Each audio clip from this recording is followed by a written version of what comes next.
Shalom and welcome to another edition of Parsha Talk. I'm Rabbi Elliot Malamet in Highland Park, New Jersey, at the Highland Park Conservative Temple Congregation on She'emet. And joining me, my good friends, Rabbi Jeremy Kalmanowski of Anshe Chesed, New York City, Rabbi Barry J. Chesler of Solomon Shek Day School. I'm chanting our names. I'm chanting our names because we just had a conversation about the difference between chanting and speaking, and there's so much information encoded in the chant of the Torah. There's so much information encoded in speaking the Torah, and that's a conversation that we're going to have probably another time. We have this amazing parsha for Shabbat Well, Shuvah.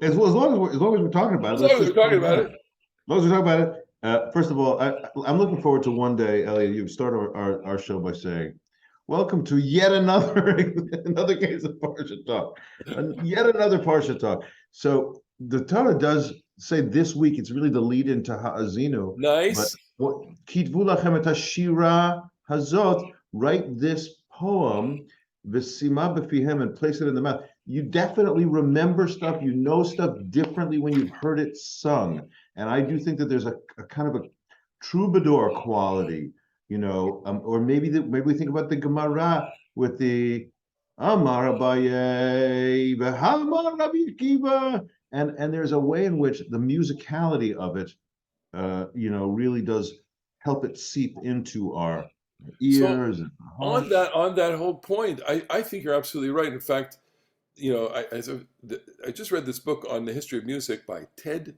Gioia, Gioia. Beautiful, beautiful book in which he talks about, ancient music and music and song as the vehicle with which we communicate information, including legal information, narrative information, stories, etc. That comes down to us through song, and it's not an accident that the Torah has a a musical tradition associated with it, because as we all know, that's how you remember it. That's another way to remember. Look, if you said to people, "Can you chant the first paragraph of the Shema?" They would probably go, if they've had some Jewish education, they go, they get it perfect, by the way, because they know the music, they know the chant to it. So So yeah, go ahead. what the music does is it fixes the meaning. It removes the level of ambiguity that we sometimes find in the written or even the spoken text. We don't necessarily agree with the reading the song proposes, but it does propose almost all the time one particular reading. But I was reminded of the difference between poetry and song is when you read lyrics like Bob Dylan. I have several books of his lyrics. When you read them as poetry, they sound very different than the songs. Right. The meter often doesn't work in the written word the way it does in the song. And it just emphasizes how much meaning singing does give to a text. It's so interesting, and we're in. I think I would go out on the limb and say we're in the most musical zone of the Jewish year. So much of what happens in the synagogue is tied to music and the settings of all of the great pieces. You can't get you can't do Anutana Toka with you can't daven that. It has to That be. wouldn't work. It has That, to w- be. that wouldn't work. Exactly right. Because Whatever the melody is. Right. So the other way that music works is that music is also the catalyst for memory itself. Yes. So we remember that we sing in shul on Rosh Hashanah and Yom Kippur. Now we don't remember written text quite in the same way. No, but text gets encoded in our lives or in our minds through the musical settings. There's no question about it. I mean, none of us would think about Avinu Malkeinu without Avinu Malkeinu. And there's so much information in the music of that. It's longing. It's all about I did a whole little thing about and I'm sure you've heard this. This was Rabbi Morty Leifman. Remember Morty Leifman, Zichron Livracha, beautiful, Sure. beautiful human being, who would go, Yitkadash v'yitkadash Shemei Rabba. What's that about? What's that about? It's about it's about feeling, and then you go da da da da da da da. V'yamlich malchutei. And what's that? That's holding there. And then what does it do? Why? Because the Jewish people can't sustain that level of fear. It's beautiful. It's Yeah, beautiful. that is And that's what's beautiful. encoded in the music. Okay. And so yeah, it's hard to read these texts that the Torah also without it, but we and we've talked about it way back in Bamidbar also, the song of the gifts of the Nesi'im. It's a song, basically. Repeated. Totally. So one of the things that's interesting in the more modern Sidurim, they often print biblical text with the trope, Yeah. Yeah. but not too many places sing all of them. Okay. And like Azir Shir, famous biblical texts, we sing to a different melody than the trop suggests. But what's interesting is that I have yet to see a Sidur where selections from Nevi'im and Ketuvim were printed with trope, Interesting. and anyone tried to sing the trope to them. Yeah. It wouldn't work. Even A colleague of ours, Joe Prauser, yeah. put the Gettysburg Address to Haftarah trope. Is that Really quite. It sounds quite good.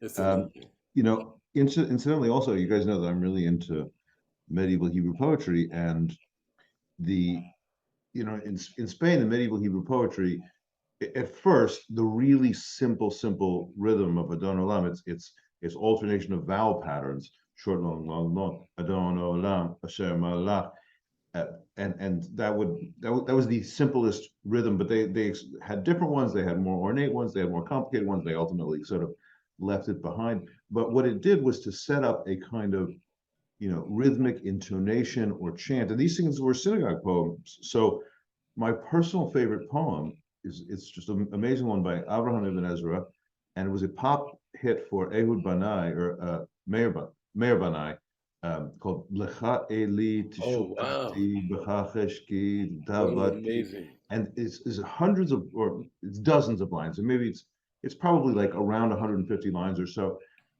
Dum dum dum dum dum dum, and it's got this incantational quality. And it was recited as part of the Yom Kippur liturgy. It is a Yom Kippur confessional, and I have but it here. You know what? We're going for it. okay. Here, this is it.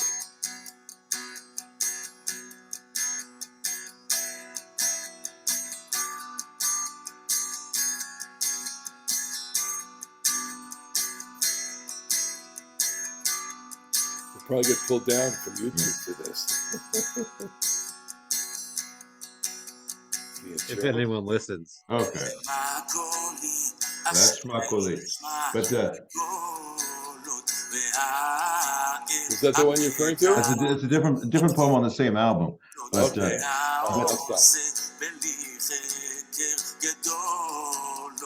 Okay. The point. You can tell that what Banai does on that album is a bunch of them. Other Israeli artists have done the same, is trying to put modern music to medieval poetry. Wouldn't it be amazing? I mean, I like modern pop music as much as anybody, but wouldn't it be like totally mind blowing if people were writing pop hits to Shakespeare or something like that? The modern music with classical words. That's one of the great things about Hebrew culture, Israeli culture, is that medieval stuff come alive. On a serious note, that's exactly the cutting edge right now of Israeli music. Israeli music is really at the point where East and West are just colliding with each other and mixing it up, and these artists are taking piyutim and they're setting it to modern rhythms. They're setting it. They're keeping the Eastern scales and chord patterns and they're creating something unbelievable. I was at a concert or was at something in Israel in March. I was like blown away. It was completely unbelievable. All right. Speaking of unbelievable, Vayelekh Moshe Vayidaber et advarim ha'ele al kol Yisrael. Our Parsha Vayelekh And so he says, Moses says, as he goes to speak these things, Ben me'ah ve'esrim shana, I'm 120 years old today, anochi hayom, lo chal od latzet ve'lavo. I no longer can come and go. And my question I asked you was, is it because he's feeble, he's kind of a little unsteady on his feet, or is it like God is he boxed in a corner? And is there a debate on this, or do we just all want to side with your position, Barry? Anachronistically, we wouldn't say he's boxed in the corner, he's boxed in the casket. Yeah. But I think that we have to read this line with the concluding verses of the Torah in V'zot HaBracha, where Moshe is described as being 120 years old. His eyesight had not dimmed and his strength had not waned. So he was as perfect a physical specimen at 120 as he ever was. So there was no physical reason for him to die. But way back in Bereshit, when God was angry at some of the doings of human beings and other beings, he said that human beings should only live 120 years. And Moshe, in fact, is the only one in the entire Bible who lives exactly 120 years. And even after God says that, of course, many people live a lot longer than 120. Right. So I think that the message for Moshe is that every life has a term and it does not go on forever. Well, And I just want to pick up on that little factoid, which is that Moses actually lives by the Torah, because the Torah says you're going to live to 120, and he lives to 120, and in the rabbinic tradition it's 120 to the day, right? And his Yortzeit 7 Adar is also his birthday, right? I think that's the correct. yeah, It's 120, and so there's an effort here to offer this interpretation in a punctilious way that the rabbis would often do, which is he adheres to the letter and the spirit of the Torah in terms of the full and complete life. well, and fitting in with the season, I think another part of the message here is that Moses, for all of his foibles, which we have discussed, is whole. Yeah, And one can be whole with blemishes as well as what we would call perfect. right. Mhm. Look, just that. Let's take a look for 2 seconds at the end of that pasuk. Adonai amar Eli, God said to me, "Lo ta'avor et hayarden hazeh." You're not crossing over the Jordan. Okay, so we know the story. We know that Moses is not going to go into the promised land, but on this level of boundary, and that you are locked into the zone. You are locked into this desert zone. You're locked into the Egypt zone, and you can't go forward. Uh, I think there's something I want to say. I want to feel the pathos here, and I do feel the pathos here. And maybe the Torah is trying to elicit pathos from us, from the readers, from the listeners, right? That it's now here. The death is here, and the not the irony of it, not the paradox of it, and not the tragedy of it, but the reality of it is that he's still got a lot of years in him. Yeah.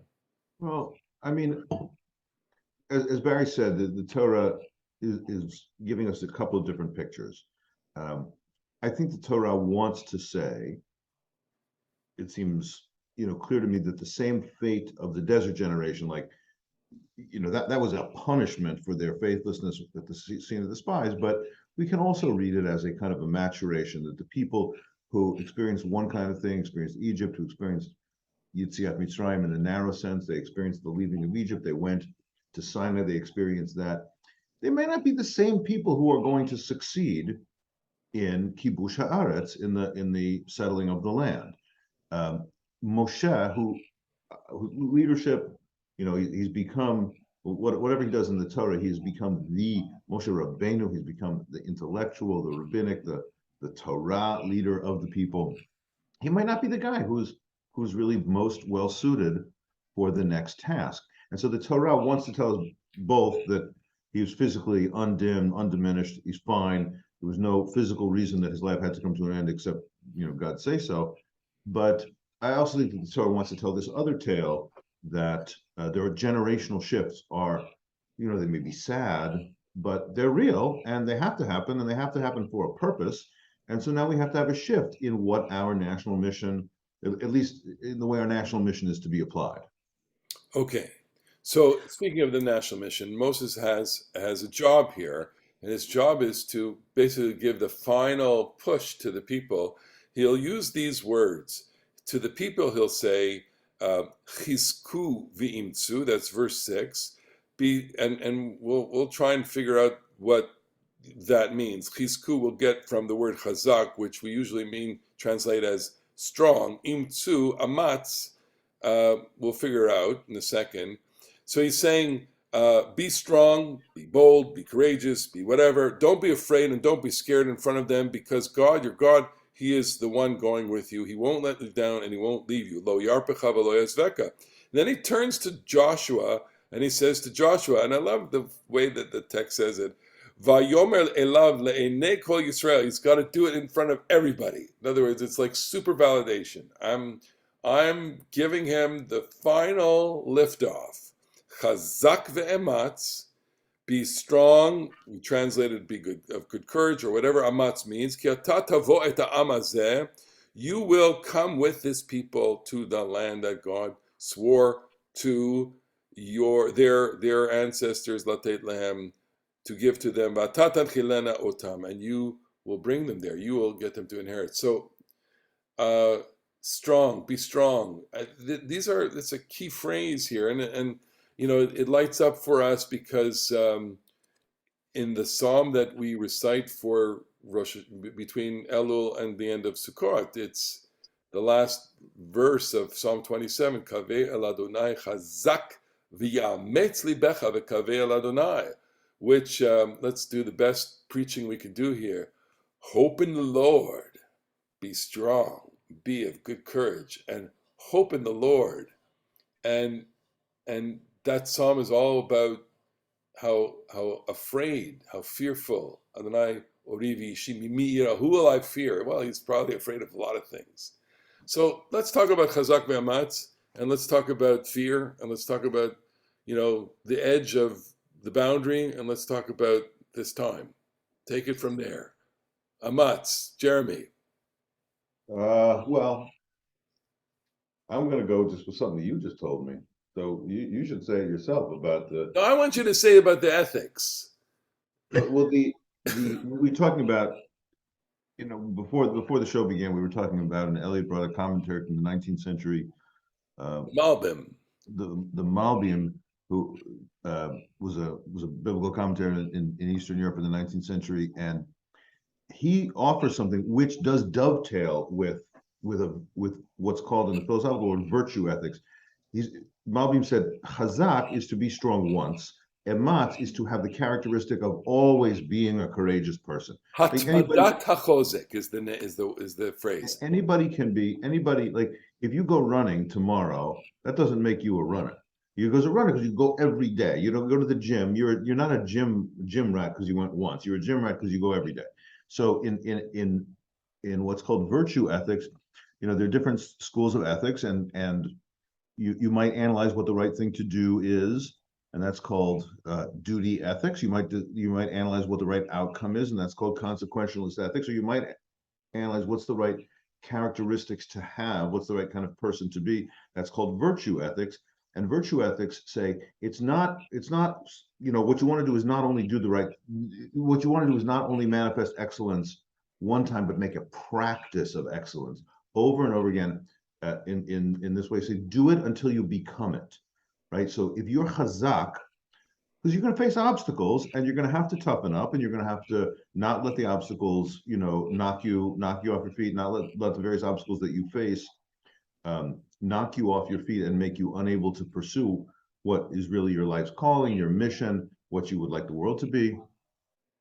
You should do that once, but if you do it over and over and over and over again, you become not just a person who stood up to the obstacle, but you become a courageous person who can regularly bear up under stresses and strains. And so if that's a good answer, which I think it is a good and interesting answer, I'm not sure that it's the biblical Hebrew answer, but it's certainly a fine answer that Moses is going to say to Joshua and to the people, okay, listen, you're going to go to Jericho, and I want you to be Hazak at Jericho. But then you're also going to go to Ai, and you're going to go to this place, and you're going to go to that place, and you're going to have all kinds of, and then you got to be not just Hazak today, but Ematz all the time. Let me offer something from the world of sport. Okay, so I once heard, I wouldn't know this. I wouldn't know this from my own athletic life. Okay, but sprinters and marathon runners have two different. Their muscles are different. The sprinter needs the power, like you need that power in your leg, the thighs. You look at sprinters and their thighs are just bulging, and marathon runners are just kind of lanky. Their muscles are different, and so based on what you said, I'm thinking, there's really two types of power. One is the immediate, deployment of rapid force, and there's long-term deployment of. I don't know if you had this in mind, or you might. There's this man named Eliud Kipchoge. He's Kenyan. He's the world's leading marathoner, and the other day he broke his own world marathon record. He ran a marathon at 2:01, 2 hours and 1 minute, running 26.2 miles an hour. And for whatever reason, the East Africans, the Ethiopians, the Kenyans, they're just the most amazing distant runners. And Kipchoge is Kenyan. And wow, I couldn't. How much could you run in 2 hours and 1 minute? I bicycled, 2 hours. I could. That's good. Okay, good. Barry, I don't know if So I would go back to the end of Psalm 27. Hazak Ve'ematz libacha, Hazak Ve'ematz libacha, or Hazak Ve'ematz. And so the first Hazak Ve'ematz is a kind of grace. You're supposed to hope in the Lord, and however that comes to you. But if you're strong and you fortify yourself, then you can really hope in the Lord. And I think that we're to understand Hazak Ve'ematz as the active partner to don't be afraid. It's, telling a person not to be afraid is almost like telling them not to think of an elephant. It's sort of hard not to be afraid when someone says, don't be afraid. Because we all have fears, and we go through our lives struggling to master our fears in various times, and it's not so easy. But perhaps the simplest way to conquer our fear is to say, I am going to be strong, I am going to be resolute, and that is sometimes enough to set the fear aside. So what I find so fascinating when you compare chapter 31, our Parsha, to Psalm 27 is, so in the Parsha, it's Moses saying to Joshua, Hazak Ve'ematz. It's Moses saying to the people, Chizku v'imtzu. And get to Joshua 1, it's God saying to Joshua, Hazak Ve'ematz. The encouragement, the coaching, if you will, the prodding, and this reminder of be strong is coming from an external source. In Psalm 27, this psalmist is working through his fear, and is working through the desire for shelter and safety and security. One thing I ask of the Lord, what does he want? He wants to dwell in the house of the Lord all the days of his life, right? Why? Because it's safe there. It's safe there. It's security. He wants total security, but you can't live in the house of the Lord, right? And so by the end of the psalm, he's got to say to himself, well, I got no one else to say this to me, so I'm going to say this to myself. Open the Lord. There's no one that's saying this to me. I have to find it in myself to say to myself, don't fear. And that's the development of internal strength. Otherwise, fear just hamstrings you. Barry, go on, and then I want to just say one thing about what we're doing in my shul this year. So it's interesting because we come back again to Psalm 27. So after Chachalti, there's Lachzot b'noam Hashem, that he wants to have this vision of the sweetness or the pleasantness of the Lord. And this brings us back to Moshe. Moshe in the Torah is the ultimate outsider. He's the one who never gets into the land. The ancestors started in the land, the Avot, Abraham, Isaac, and Jacob, and they descend into Egypt, so they have that touch of the land. The generation that's going to go with Joshua into the Holy Land came from Egypt, but they're also going to get to the land. But Moses is outside. He's outside of his family. He doesn't quite fit in there.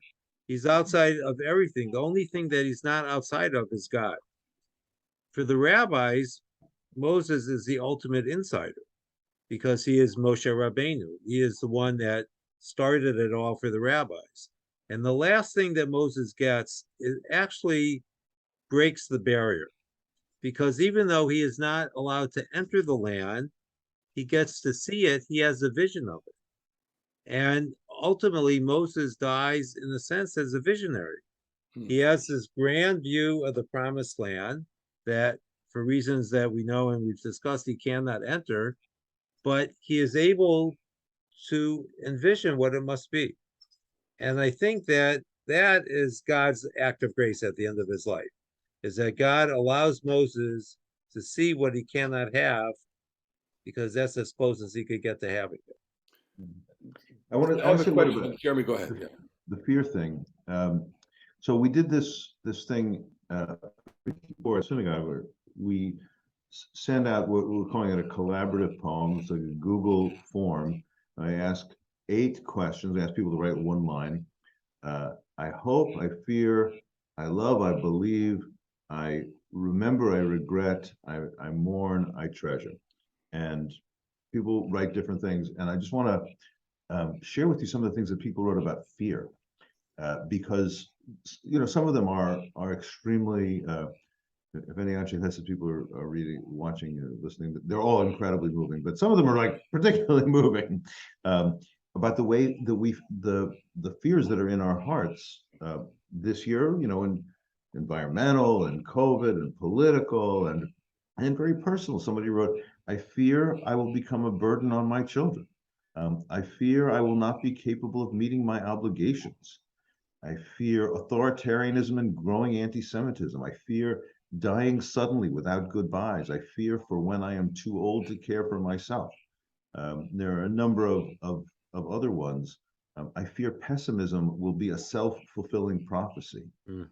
I fear things are getting worse and not better. I fear for our democracy. I fear that the world is more and more about the haves and the have-nots. I fear for my children. These are there's a lot to be afraid of. And of course, we have what would you say? There's a kind of there's a bad fear and a good fear, right? When we in Jewish religion talk about fear in a good way, we talk about yirah, meaning awe.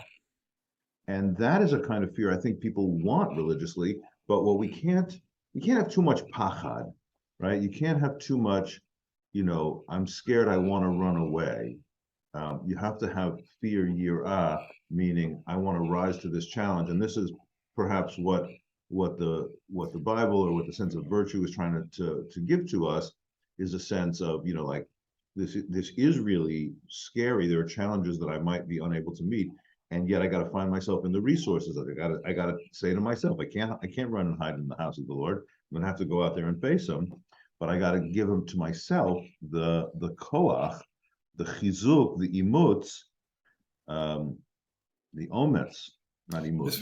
This was one of my Imutz themes is on Rosh Hashanah. I talked about fear and it says uvechein tzadikim yir'u v'yismachu. I didn't use that text, but it's a great text, which is, tzaddikim, the righteous, are fearful, full of awe, and they're full of joy. And we can't forget the need and the obligation for joy, and that in some ways the obverse of fear and all those, and they're all, each one of them is serious. Is there's a sense of we just have that much more responsibility to find joy in our lives, and the key is to live in that zone where fear and joy are mingled. Another Malbim statement. I love the Malbim, because he had such a messy, terrible life. But he really, what happened to him? He was a child prodigy. He got married at 14. He divorced at 18. Lost a child. He married a second time. His wife had a nervous breakdown. Lost all his money. And And then wait, the best part is that he couldn't get it, he didn't have any money. So what did he do? He became a pulpit rabbi. Oh, And worse, he got fired from every single pulpit he went to. because he just wanted to learn all day. He didn't want to actually talk to people. He was a most disagreeable personality. Let's just put it that way, okay?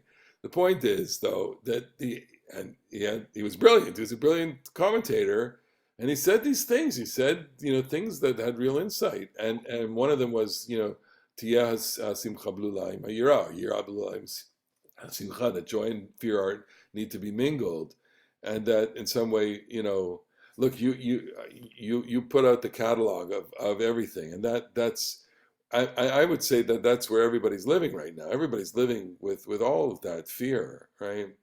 So what do you do with that? Well, I want to say something You just positive can't for say Hazak Pachad. Ve'ematz libecha either. So go ahead, Barry. So you mentioned Pachad. So one of the names by which God is known in Bereshit is Pachad Yitzchak, Pachad the Yitzchak. fear of Isaac. And Isaac provides a most interesting counterpoint to Moshe because he's the only one who never leaves the land. Yes. And he also is a sacrifice for the people. Nice. So in the sense, Moses gives his entire life to the people. And in a different sense, so does Isaac, because his near miss, if we could call the Akedah that, becomes a great symbol for the Jews in the generations that were to come. Wow. Okay. We got to give some people uplift here for Yom Kippur. Well, Yom Kippur is coming. Yom Kippur is coming. It's the simulation of your death. My favorite holiday. I love Yom Kippur. Yom Kippur. Because the premise of Yom Kippur is that we can be better people. Yeah. And what could be more uplifting than that? We've all had a year, whatever it was for each of us as individuals, and now we have a chance to be better. So you talked about Moses and his visualization or his vision, and I was thinking as you were saying, and I'm thinking about it in different contexts. We have so many different things in Judaism where we have to see ourselves as if Hayav Adam Nerot et Atzmo. A person has to see himself, herself as if she left Egypt. And there's another statement about Sinai. And there's this idea, Yom Kippur, we're seeing ourselves as if what? As if we are standing in judgment. But can you see yourself as being forgiven? And maybe what I want to give to people is a sense that can you see yourself on the other side? I think that the other side for that, Ellie, is that you have to see yourself as being able to forgive. Yeah. That's much harder than being forgiven. We all want to be forgiven, but we don't all want to forgive. Oh, it's quite correct. It's quite And good. You might even one say, last thought, if I might. So what this part of the discussion reminds me of is Zusia of Anapol. Sure. We're supposed to see ourselves on Yom Kippur as we actually are, because that's what God wants from us. He doesn't want us to be someone else. He wants us to be the person that only we ourselves can be. And each of us has that opportunity. And Yom Kippur gives us a chance to make it right in the coming year. Jeremy. You're quite right. Not only do we all want forgiveness. The writer, very well known for the Narnia fantasy book, C.S. Lewis, was also a Christian theologian, and he said, we actually don't really want forgiveness. What we want to be told, for the most part, is, you really don't want forgiveness. You want an excuse. It wasn't so bad. Everybody would have done that. What you did is not really so bad. What those other people did, that's really bad. We want rachamim for ourselves and deen for other people. I want to share with you something that I read this year. What I liked a lot. The Mishnah says, "Averot sheben adam l'makom yom kippurim mechaper." If sins between you and God, Yom Kippur will atone. Averot sheben adam l'chavero, sins between you and another person, and Yom Kippurim mechaper ad sheyiratzeh et chavero. If you sin between you and another person, Yom Kippur doesn't do anything until you take the time to repair your relationship and appease the person you've wronged. some of the rabbinic commentators on that little passage read it with a kind of a sharp edge. The Averot between you and God, Yom Kippur will take care of. But if you have interpersonal sins, until you appease the person whom you've hurt, Yom Kippur is Eino Mechaper for anything. Yeah. It doesn't mechaper the religious stuff either. If the social stuff is not taken care of, you cannot expect Yom Kippur to take care of the spiritual stuff, which I thought is not the simple meaning of the words, but a brilliant historical or a brilliant spiritual kind of insight. Yeah. Listen, it's not just about you and God. It's not primarily between you and God. You have to change who you are socially if you expect Yom Kippur to work its magic. Wow. Well, we've gone from music and Moses, be strong, Hazak Ve'ematz. We should all have the strength to go through Yom Kippur. We should have enduring strength to be able to go through that and to be on the other side of it. We've come to the end of our time, so we have to be on the other side. We are not going to see each other till the other side of Yom Kippur, and we're not going to see all of our listeners and viewers until after. We wish everyone a Gemar Chatima Tova. Wish everyone to be sealed in the book of life for a good, sweet year. Thank you for watching. Thank you for listening, and we'll see you again on another edition of our wonderful Parasha Talk. Shabbat shalom, Gemar Chatima Tova. Gemar Chatima Tova.